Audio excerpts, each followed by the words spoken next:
안녕하세요. 심리상담의 주요 이론의 서은주입니다. 이번 차시는 교류 분석 상담에 대해서 학습하도록 하겠습니다. 교류 분석 상담, 에릭 번의 이론이지요.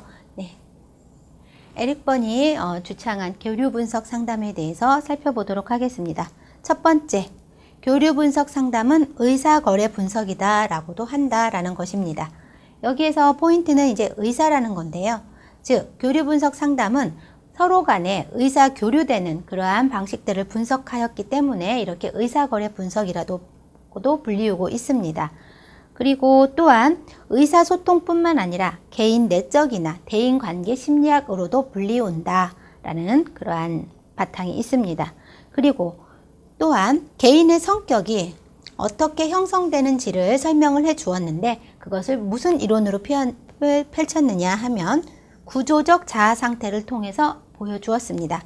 즉, 사람들이 어떠한 자아 상태의 구조를 가지고 있길래 그것이 개인의 성격에 영향을 미쳤는지 이것들을 교류 분석 상담에서는 설명을 해주고 있습니다. 그리고 또한 그러한 이렇게 형성된 구조적 자아 상태, 이런 자아 상태의 기능을 통해서 그것이 대인 관계에도 어떻게 영향을 미치고 있는지 그 부분에 대해서도 설명을 제시하고 있습니다. 그렇다 보니 대인관계를 보여주다 보니 의사소통, 아까 의사거래 분석이라고도 불리운다라고 했잖아요. 의사소통에 대한 중요성을 강조하고 있고 이러한 의사소통의 유형에는 어떤 것이 있는지 그리고 그것을 소통하는 방식 이런 것들이 어떤 것이 효과적인지 그런 것들도 제시를 하고 있는 이론이다라고 보면 좋겠습니다. 또한 이 에릭 번의 교류 분석 상담은 낙관론적인 입장을 취하고 있습니다. 그래서 인간이라면 누구나 사고할 능력이 있고 또 자기 운명을 스스로 결정할 그러할 수도 있다. 그리고 중요한 것은 과거의 결정들도 얼마든지 변화시키고 바꿀 수 있다. 그런 면에서 교류 분석은 낙관론적 입장을 취하고 있다. 라고 그렇게 보시면 좋겠습니다. 또한 상담자는 어떠한 역할을 하느냐? 주로 교육자의 역할을 하게 됩니다. 여기에서도 보면 분석이라는 단어가 들어가 있잖아요. 이 교류 분석에서는 분석을 중요시하고 있는데 그런 분석한 것들을 교육자가 같이 분석하고 그것을 제시해 주면서 내담자의 변화를 이끌어낸다라는 성격에서 교육 프로그램의 성격이 강하다라고 볼 수 있겠고요. 실제로 상담 현장에서도 교육 현장이나 아니면 집단 프로그램에서 교육의 성격을 띠고 있는 경우에는 이 교류 분석의 이론들을 참고하실 수 있도록 그렇게 설명하고 강의하는 것들도 포함되어 있는 경우를 종종 볼 수 있습니다. 또한 교류 분석 상담에서는 계약을 중시한다 라고 할 수 있겠습니다. 여기에서 계약을 중시한다는 것은 내담자는 상담 계약을 이해하고 또 내담자가 원하는 변화에 대해서는 또 상담자 또한 그 책임을 같이 나누어 가진다. 계약이라는 것은 두 사람이 합의된 목표를 가지기 위해서 어떠한 행위들을 할 것을 계약하는 것이잖아요.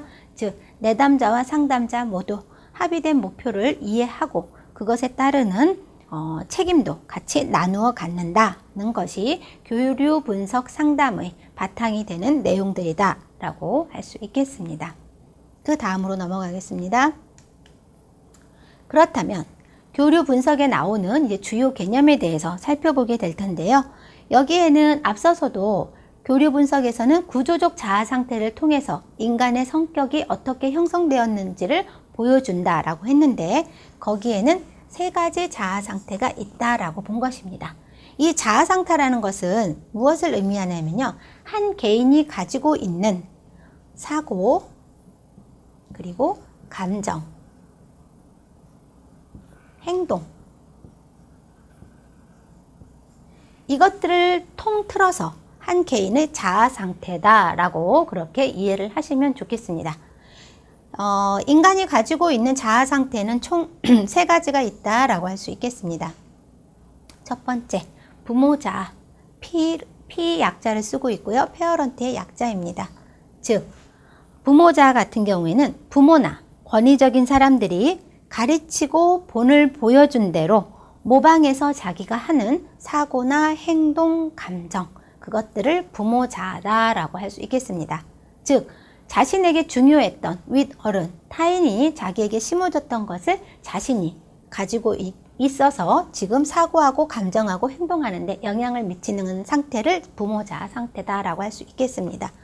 여기에는 두 가지 종류가 있게 되는데요. 부모자에는 양육적 부모자와 비판적 부모자가 있다라고 그렇게 개념을 정의하고 있습니다.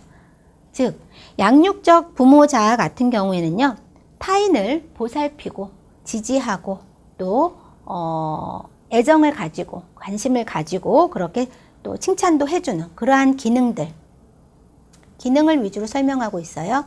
그렇게 하는 것을 양육적 부모자다라고 표현을 하고 있고요.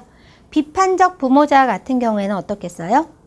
오히려 타인을 가르치려고 들고 또 통제하려고 하는 그러한 기능들을 가지고 있는 그러한 것을 비판적 부모자다라고 그렇게 개념을 정의하고 있습니다. 두 번째, 어른자. 어덜트의 약자를 써서 A라고 그렇게 쓰이기도 합니다. 이 어른자 같은 경우에는요, 개인이 성장을 하여서 자신이 어느 정도 자신의 자원을 가지고 있어서 그것을 활용하는 자아 상태, 그것이 가지는 사고, 감정, 행동의 상태를 어른자라고 할 수 있겠습니다. 그렇기 때문에 이 어른자 같은 경우에는 지금 여기에서 일어나고 있는 일에 대해 자기가 직접적으로 반응을 할 수 있는 그러한 상태이다 라고 보시면 되겠습니다. 세 번째, 어린이자. 차일드의 약자를 써서 C로 표현이 되기도 합니다. 어린이자 같은 경우에는요, 어린 시절에 자기가 느꼈던 사고나 감정, 행동 이런 것들이 자꾸 재현이 돼서 현재에도 나타나고 있는 자아 상태, 어린이자아라고 하겠습니다. 간혹 보면은요, 상담 장면에서 내담자분들이 나이는 30, 40대이라고 할지라도 어떤 말을 하거나 표현을 할 때 있어서 굉장히 아이와 같이 벌벌 떨면서 이렇게 어린아이와 같은 그런 눈망울과 표정과 그러한 말을 하는 것을 볼 수가 있는데요. 그분들에게는 지금 어린 시절에 그렇게 느꼈던 사고, 행동, 감정 이러한 상태들이 지금의 자신에게도 영향을 미쳐서 어린이 자아가 그렇게 기능을 하고 있다라고 볼 수도 있겠습니다. 이 어린이 자아는 총 3가지로 구분이 되고 있습니다. 첫 번째로는 수능적 어린이 자아. 네. 이 수능적 어린이 같은 경우에는 Adapted Child라고 해서 AC라는 약자를 쓰기도 하는데요. 네. 말 그대로 타인의 말이나 규칙에 매우 순응하는 그러한 기능을 하는 것을 수능적 어린이 자아라고 개념을 정의하고 있습니다. 또 두 번째로는 자유 어린이 자아. 수능적인 어린이 자아가 있는가 하면 자유 어린이 자아, 그래서 Free Child라고 해서 FC 약자로 쓰기도 합니다. 자유 어린이 자아 같은 경우에는요, 자신의 사고나 행동, 감정을 있는 그대로 자신이 느끼는 그대로 자유롭게 표현하는 그러한 기능을 자유 어린이 자아다라고 그렇게 개념을 정의하고 있습니다. 세 번째로는 꼬마 교수 자아라고 해서요. 꼬마 교수 자아. 이거 같은 경우에는 Little Professor. 그래서 LP라는 약자를 씁니다. 여기에서는요, 이것은 어른자, 요 어른자의 축소판이 여기로 왔다라고 보시면 되겠습니다. 그렇기 때문에 탐구적이고 창조적인 그러한 기능을 하고 있다라고 보시면 되겠습니다. 이 어린이 자아 같은 경우에는 속담에도 그런 말이 있잖아요. 3살 버릇이 80까지 간다라는 그 말처럼 한 사람이 살아가는 데 있어서 이 3가지 자아 상태가 섞여 있다. 그 중에 어린이 자아가 또 현재까지도 유지되고 있을 수 있다라고 보는 것이고요. 이 3가지 모두 다 인간이 살아가는 데 있어서 필요하다. 이것은 다 3가지 모두 필요하다라는 입장이고요. 다만 어떤 특정 자아 하나가 너무도 경직되어 있고 그쪽에만 치우쳐져 있다면 그때 그것은 좀 부적응적인 심리적인 어려움을 나타낼 수 있다라고 보는 것입니다. 네, 이렇게 해서 교류 분석 상담의 주요 개념인 3가지 자아 상태, 부모자, 어른자, 어린이 자아 살펴봤고요. 이 부분 중요합니다. 이해하신 것을 바탕으로 앞에 부모자, 어른자, 어린이자 구별하실 수 있도록 학습해 두시면 좋겠습니다. 두 번째 주요 개념으로 의사교류 패턴이 나왔습니다. 앞서서 세 가지의 자아 상태가 있었잖아요. P, A, C. 이러한 세 자아 상태를 바탕으로 서로 주고받는 말이나 행동, 그러한 의사교류 패턴을 분석한 것을 의사교류 패턴이다 라고 그렇게 정의를 내렸습니다. 여기 의사교류 패턴에는 총 세 가지가 나오고 있습니다. 이 개념들도 중요하기 때문에 별표해 두시고 기억해 두시면 좋겠습니다. 첫 번째 상보교류, 또 교차교류, 이면교류 있는데요. 상보교류부터 살펴보도록 하겠습니다. 상보교류 같은 경우에는요, 한 사람이 상대방에게 어떠한 메시지를 보냈을 때 자신이 기대했던 반응이 다시 돌아오는 것, 그것을 상보교류라고 합니다. 어찌 보면 가장 적절한 그리고 바람직하고 이상적인 그러한 교류 패턴이라고 할 수 있겠지요. 예를 들어서 지금이 몇 시라고 몇 시냐고 물었을 때 12시라고 답을 해주는 경우, 네, 이것은 상보교류에 해당된다 라고 그렇게 말할 수 있겠습니다. 그렇다면 두 번째 교차교류. 교차교류 같은 경우에는요, 자신이 어떠한 기대했던 메시지나 반응이 있을 거 아니에요. 그러면서 이제 메시지를 던졌을 때 그 기대했던 반응이 오지 않고 다른 자아 상태나 기능에서 반응이 오는 것을 말합니다. 즉, 엄마 나 배고파 라고 얘기를 하는 어린 아이가 있다고 칠 때 엄마가 공부는 하지 않고 무슨 딴소리야 라고 얘기를 한다면 처음에 메시지를 보낸 어린 아이 입장에서는 불쾌한 감정이 초래될 수밖에 없겠죠. 자기가 얘기한 것은 배고프니까 무엇을 달라고 했는데 엄마는 그것에 대해서는 전혀 반응하지 않고 공부하라는 그러한 자신의 의견이 받아들여지지 않는 전혀 정반대, 교차되는 그러한 교류를 서로 주고받았다. 그래서 그것을 교차교류라고 한다라고 정의를 하였습니다. 세 번째, 이면교류. 이면교류 같은 경우에는요, 두 가지의 메시지가 동시에 이제 전달된다라고 보시면 되겠습니다. 즉, 메시지에 두 가지의 메시지가 있는데 겉으로 드러나는 메시지가 있다. 그것을 사회적 수준의 메시지라고 이름을 붙였습니다. 그리고 사실은 겉으로는 드러나지 않지만 속에 깔려있는, 그 이면에 깔려있는 심리적 수준의 메시지가 있다.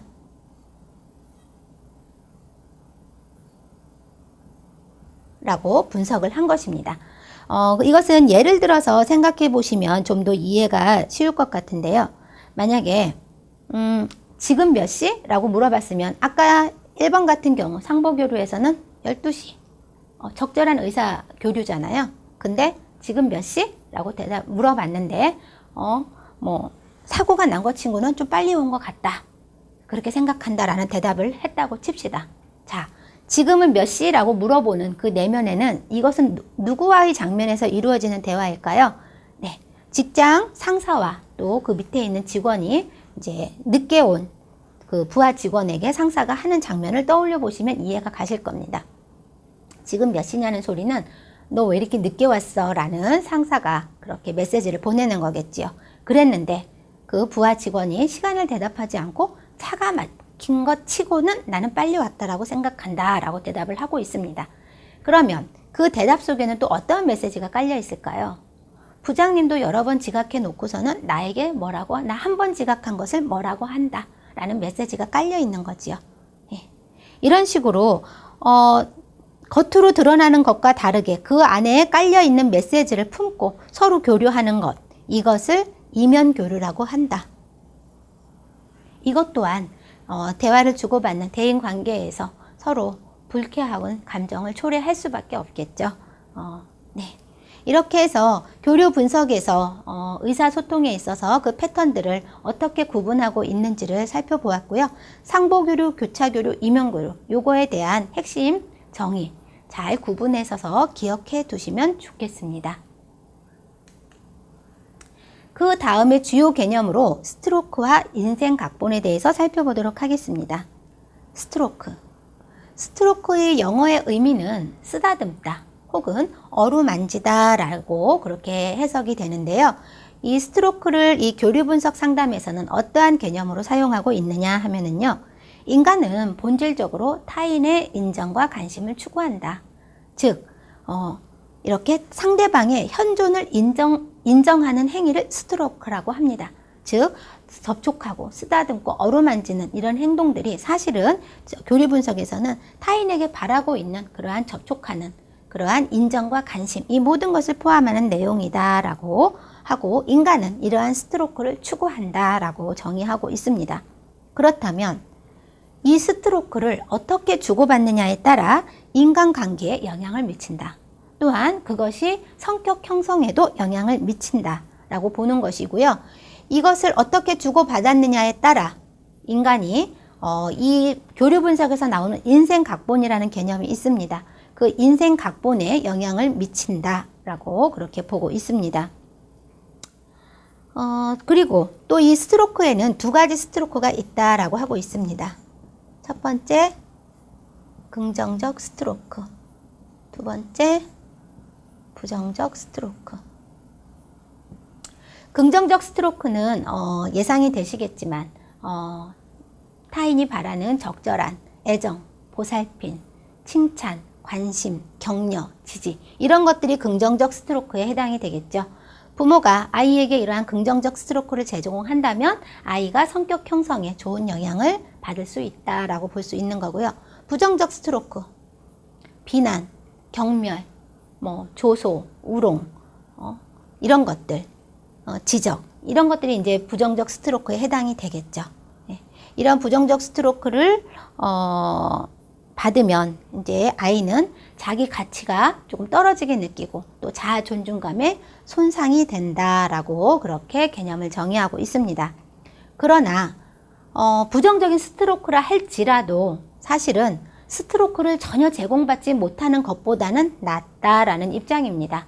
즉 그렇기 때문에 아이들이 자기가 부모에게 혼날지라도 지적받더라도 어떻게 해서든 부모의 관심과 주의를 끄는 행동을 하는 것은 이러한 스트로크를 갈망하고 추구하는 행위이다. 근데 거기에 대해서 아주 무반응하고 상관하지 않는 것보다는 그나마 부정적 스트로크라도 제공하는 것이 좋다. 그만큼 스트로크는 중요하다라고 그렇게 보고 있는 입장입니다.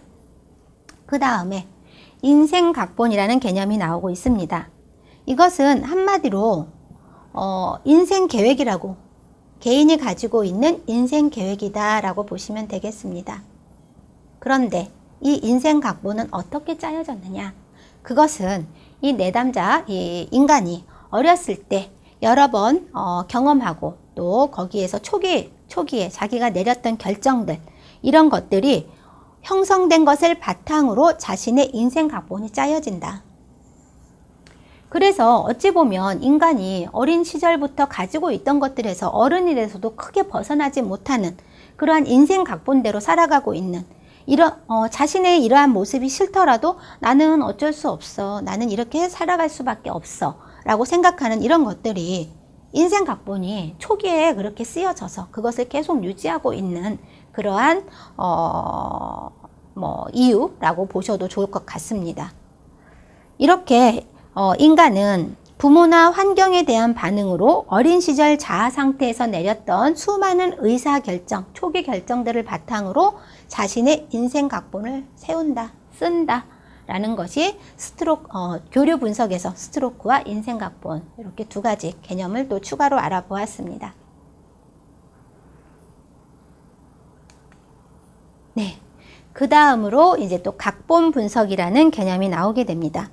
분석이라는 단어가 계속 등장하고 있죠. 네. 자, 그러면 각본 분석은 어떻게 보고 있는지 한번 보겠습니다. 첫 번째, 자기 긍정, 타인 긍정. 이 앞서 인간이 가지고 있는 인생 각본이 있다라고 했잖아요. 그때 이제 그 각본들을 들여다봤을 때 이렇게 네 가지로 분류를 할 수 있더라라는 것입니다. 이것도 중요한 내용이라서 기억을 해주셔야 되겠는데요. 첫 번째, 자기 긍정, 타인 긍정. I'm okay, you're okay. 자신도 긍정적으로 바라보고 타인도 긍정적으로 바라보는 그러한 각본을 가지고 있다라고 하겠습니다. 이것이 심리적으로는 가장 건강한 생활 자세이다라고 교류 분석에서는 이야기하고 있습니다. 이렇게 자신과 타인을 다 긍정적으로 보다 보니 타인에 대한 신뢰도 높고요. 그리고 타인에 대한 존중도 높고 또한 자기 자신에 대한 신뢰와 존중도 높다라고 그렇게 보시면 좋겠습니다. 그래서 이 각본으로 살아가는 사람들은 승리자로 살아갈 확률이 높다. 승리자 각본이 될 확률이 높다라고 보고 있습니다. 자, 그렇다면 두 번째, 자기 부정, 타인 긍정의 각본을 보겠습니다. I'm not okay, you're okay. 자기는 부정하면서 타인은 다 맞다라고 하는 각본을 가지고 있는 경우를 말합니다. 즉, 자신은 그렇게 부정적으로 보면서 타인은 긍정적으로 보다 보니 다른 사람 앞에서 자신은 너무도 보잘것없고 하찮은 존재로 생각을 하겠지요. 그렇다 보니 늘 위축되어 있고 또 주눅이 들고 자신은 가치가 없고 무기력한 존재다라고 그렇게 생각을 하기 쉽습니다. 그래서 이 사람은 패배자 각본으로 살아갈 확률이 좀 더 높아지겠죠. 자신에 대한 확신도 없고 그렇다 보니 다른 사람의 것에 이렇게 휩쓸려서 살아가는 그러한 사람이 되기 쉽다고 하겠습니다. 세 번째, 자기 긍정, 타인 부정. I'm okay, you're not okay 입니다. 나는 맞고 당신은 틀렸다 라고 쉽게 생각하시면 되겠죠. 자신은 긍정적으로 보지만 타인을 부정적으로 보기 때문에 타인에게서 자신이 군림하고자 하는 욕구가 큽니다. 그리고 어떠한 원하지 않는 결과가 발생됐을 때 다 남의 탓으로 돌리기 쉽겠죠. 예. 이렇게 되면 대인 관계에서도 어려움을 겪을 수밖에 없는데 겉으로 보기에는 자신감이 넘쳐 보이니 사람들이 보기에는 얼핏 보면 승리자 각본처럼 보일 수도 있습니다. 그렇지만 종국에는 사람들과의 관계에서도 많은 어려움을 겪게 되고 또 타인을 부정하다 보니 자기 스스로도 타인에게 존중받지 못해 이 사람 역시 패배자가 될 확률이 높다라고 할 수 있겠습니다. 네 번째, 자기 부정, 타인 부정. I'm not okay, you're not okay 라고 할 수 있겠습니다. 여기에서는 자신과 타인 모두를 부정적으로 보고 있는 각본을 말합니다. 그렇기 때문에 자신과 타인 모두 다 쓸모없고 하찮은 보잘것없는 존재라는 시각을 가지고 있겠지요. 그래서 이 사람이야말로 가장 패배자로 살아갈 확률이 높다. 네. 어찌 보면 되게 슬픈 얘기죠. 자신도 부정하면서 타인도 부정하니 이 세상을 살아갈 만한 이유나 의미 그런 것들을 찾기도 어려울 것 같고요. 굉장히 고립된 채 그러한 삶을 살아갈 수 있는 패배자의 확률이 높은 각본이다 라고 하고 있었습니다. 그런데 이러한 각본을 가지고 인간이 있다 손 치더라도 교류 분석에서는 아까 말씀드린 것처럼 낙관론적인 입장을 취하고 있다라고 했잖아요. 이러한 각본은 수정될 수 있다. 변화될 수 있고 교정될 수 있다라는 입장입니다. 그래서 인간은 얼마든지 새로운 생활 자세로 살아갈 수 있다라고 그렇게 교류 분석에서는 보고 있습니다. 자, 이 개념도 잘 이해하시고 숙지해 주시기 바라겠습니다. 자, 또 다른 주요 개념으로 심리적 개임이 나왔습니다. 이 심리적 개임 같은 경우에는요, 적어도 한 사람이 나쁜 감정을 가진 채 끝나는 일련의 의사교류, 이면교류를 말한다라고 했습니다. 즉, 두 사람이 어떠한 의사교류를 했는데 한 사람에게 나쁜 감정을 가진 채 끝나는 그러한 일련의 의사교류라고 그렇게 표현을 했는데요. 거기에 따르는 또 이러한 이면교류가 일어나는 게임 끝에 발생하는 감정을 라켓 감정이다 라고 명명을 했습니다. 이 심리적 개입, 그 중에서도 이면교류를 하고 있는 끝에 발생되는 감정, 이것을 라켓 감정이다 라고 이렇게 생소한 용어가 나왔는데요. 이 용어는 가끔 출제가 된 적도 있기 때문에 잘 기억을 해 두셔야 되겠습니다. 이 라켓 감정 같은 경우에 교재를 한번 읽어보도록 하겠습니다. 이면교류가 일어나는 게임 끝에 발생하는 감정으로 부모가 금지하는 감정 대신 허용하는 감정을 말한다. 진정한 감정의 표현이 아니므로 이러한 정서는 문제 해결에 아무런 도움이 되지 않는다 라고 기술이 되어 있습니다. 즉, 여기에서 이제 핵심되는 내용은 부모가 금지하는 감정은 느끼지 않고 허용하는 감정을 받아들이는 것을 말하죠. 만약에 어린 남매가 둘이 놀고 있다라고 치겠습니다. 누나가 자신의 장난감을 가지고 놀고 있는데 3살짜리 동생이 와서 그 장난감을 뺏어간다고 할 때 이 누나가 당연히 그걸 뺏기지 않으려고 동생하고 싸움이 나겠죠. 그런 경우 싸우고 있는 것을 목격한 엄마가 와서 누나에게 왜 그렇게 싸우냐고 혼을 냈다라고 칩시다. 이후에 그 다음날 또 비슷한 상황이 연출되었을 때 이 누나 같은 경우에는 어제 자기가 혼이 났기 때문에 이 동생과 싸우기가 어렵다는 것입니다. 그렇기 때문에 그냥 울먹울먹 하면서 울고 있는 그런 상황. 그런데 그때 엄마가 그 장면을 목격하고 와서는 어떻게 대처를 하느냐? 그 아이를 그냥 달래주는 거죠. 그렇다면 그 누나 입장에서는 앞으로 그렇게 동생의 자신의 장난감을 물건을 빼앗아 갈 때 화를 낼 수 있을까요? 화를 내지 못하겠죠. 그냥 자신의 감정을 좀 억제한 채 울먹거린다든지 부모가 허용하는 감정으로 그것을 표현을 하게 된다. 이것이 바로 자기가 원하는 기대하는 반응을 얻지 못하는 그러한 이면교류가 일어났을 그때 그 끝에 발생하는 감정을 라켓 감정이다 라고 그렇게 교류 분석에서는 얘기하고 있습니다. 이 라켓 감정도 기억해 두시기 바랍니다. 자, 그렇다면 교류 분석 상담의 상담 목표를 한번 읽어보도록 하겠습니다. 내담자의 자율성을 회복하여 어린 시절 각본에서 벗어나 성장한 사람으로서의 능력과 자원을 동원해서 지금 여기에서의 문제에 효율적으로 대처하게 돕는다. 네, 여기에서는 어린 시절 각본, 그리고 성장한 사람으로서의 자원을 동원하는 거, 그리고 지금 여기의 문제에 초점 맞춘다. 예, 요 내용으로 이해를 하시면 되겠습니다. 자, 마지막으로 이제 교류 분석 상담에서 쓰고 있는 상담 기법에 대해서 보겠습니다. 마찬가지로 이 상담 기법에 다 분석이 들어가죠. 이처럼 교류 분석에서는 교육적 성격이 강합니다. 첫 번째, 구조 분석. 앞서서도 구조적 자아 상태 3가지 학습하셨잖아요. P, A, C. 이 3가지 자아 상태에 대해서 내담자가 그것들을 잘 이해하고 통찰할 수 있도록 도와줘서 이것들이 잘 기능할 수 있도록, 즉 사고와 행동, 감정이 잘 기능할 수 있도록 그렇게 해주는 것을 구조 분석이다 라고 할 수 있겠습니다. 두 번째, 교류 분석. 말 그대로 그 의사소통할 때 어떠한 교류를 하고 있는지 그 유형들을 발견할 수 있도록 도와주는 그러한 분석이다. 이것을 활용한다 라고 보시면 되겠고요. 각본 분석.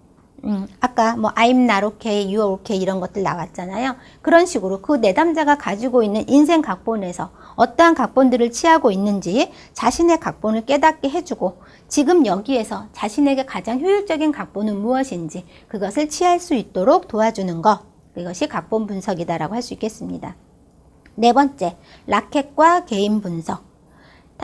이면교류 끝에 발생하는 감정이 이제 제가 라켓이다라고 말씀드렸는데요.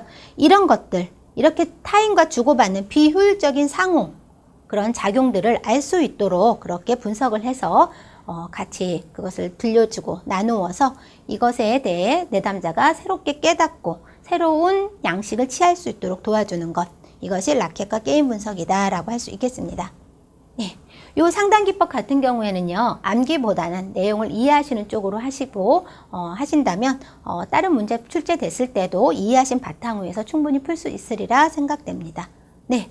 오늘은 교류 분석 상담 여기까지 이제 다 마쳤고요. 또, 그동안 수고 많으셨습니다.